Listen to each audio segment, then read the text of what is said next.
Good evening and welcome. This is Haske TV News and I am Christiana Babayo reading tonight. The prices of goods and services in Jalingo, the state capital, have remained unchanged despite the recent restoration of electricity.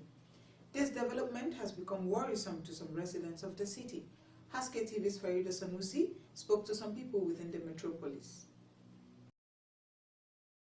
Electricity is a crucial component for many businesses, impacting everything from refrigeration to production costs. Typically, one will expect that the restoration of power will lead to a reduction in operational expenses and subsequently lower prices for consumers. However, this has not been the case here in Jalingo.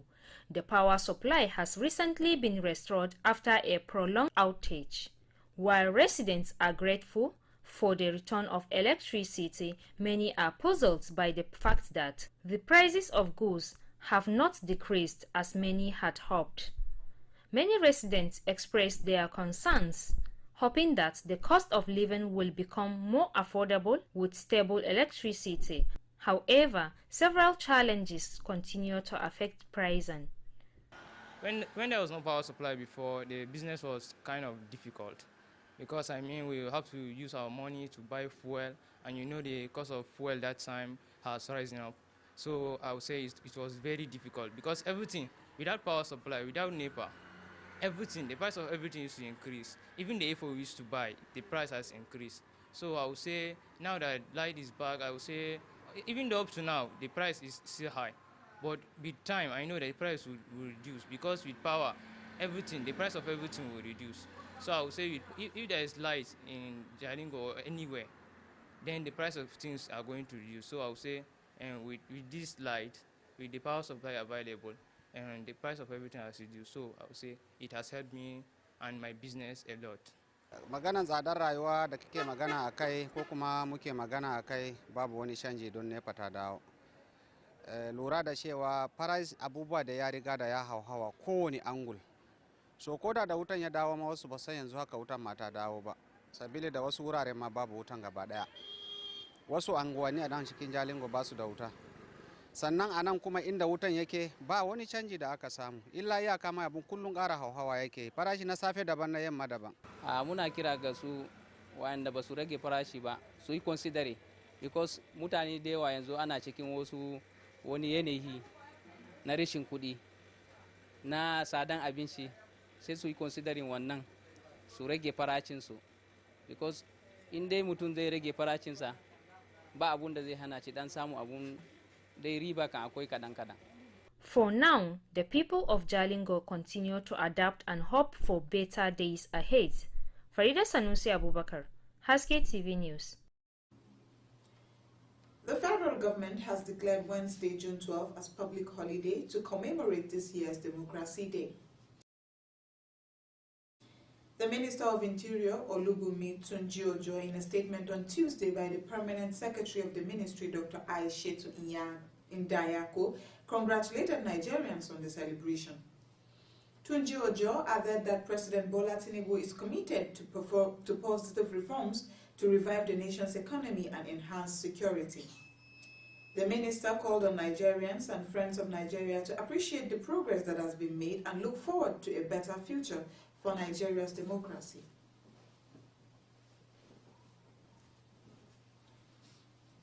The Chief Judge of the Federal High Court of Nigeria, Justice John Soho, has announced the 2024 annual vacation and roster for vacation judges of the trial courts in the country.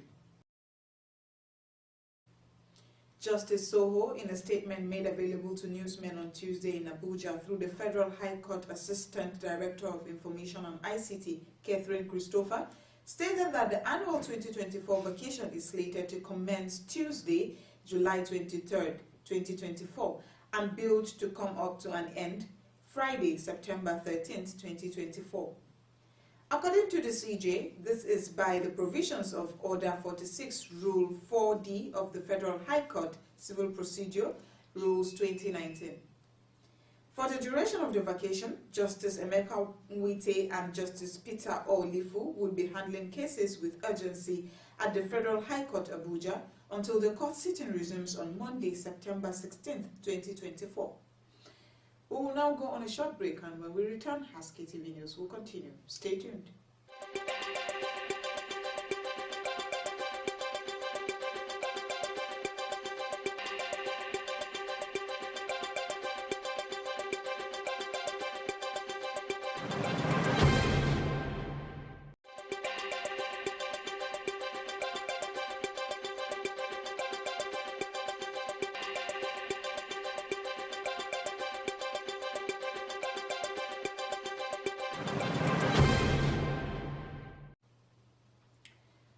Welcome back. You're still watching Haske TV, and now the news will continue.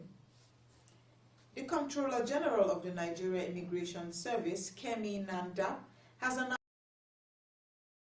announced plans to inaugurate a more accessible e-visa application channel for short visits in line with the Nigeria Visa Policy 2020. Nandab said this in her address delivered at the graduation ceremony of the 12th Command Course of the Immigration Command and Staff College in Sokoto State. A statement by the Service Public Relations Officer Kenneth Udo on Tuesday in Abuja stated that the CG was represented by Assistant Comptroller General George Didel. The CG said the new channel was designed to streamline visa processes, foster foreign direct investments, and boost tourism. In another news, the Nigeria Universities Commission has said that the universities in Nigeria, both public and private, deserves adequate funding, stressing that the lack of adequate funding is the topmost challenge bedeviling both private and public universities in the country. Dr. Biodun Saliu, who is the Commission's Deputy Executive Secretary, pointed out the issues at the 7th Annual Registry Lecture of Elized University, Ilara Mokin, Ondo State, which was titled The Nigerian University System and Its Many Challenges, The Way Forward. He maintained that whether public or private universities, the annual budgetary allocations released from the various owners are unarguably insufficient. He urged proprietors of private universities to make a shift from seeing the university as a money-making venture for at least a decade, adding that such attempt will grow the universities better and faster, thereby offering more satisfying and sustainable gains to the owners. And that's all we have on Haske TV News tonight. Stay tuned to our other programs. I am Christiana Babayo, and from me, it's good night.